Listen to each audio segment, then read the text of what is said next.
میں نے کچھ لوگوں کو دیکھا ہے اگر کوئی نیک کام کر لیتے ہیں نا تو پھر وہ کہتے ہیں چونکہ میں نے کیا لہذا ساری دنیا فوراً یہ کرے۔ آپ یہ کیوں نہیں سمجھتے کہ رب نے آپ کو توفیق دی ہے تو آپ عاجز ہو جائیں اللہ کے بندے، آپ عاجزی اختیار کریں۔ وہ کہتے ہیں چونکہ میں کرتا ہوں لہذا میں اب اتنا بڑا آدمی ہوں تو فلانے بندے تو ٹھیک ہی نہیں۔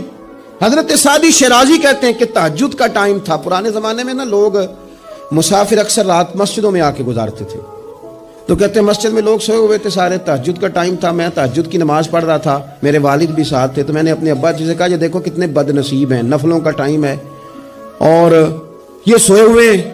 تو فرماتے ہیں میرے والد کہنے لگے کاش تو بھی سویا ہی رہتا، لوگوں کے کپڑے تو نہ پھاڑتا۔ او خدا کے بندے اگر تو نے پڑھی ہے تو تیرا اور رب کا رشتہ ہے، اس کی بنیاد پر تو دوسروں کو حقیر جاننے لگ گیا ہے۔ علم پڑھے دا مان نہ کریے ماتا کی میں پڑھیا، او جبار کہار کہاوے متے روڑ دے میں دودھ کڑیا۔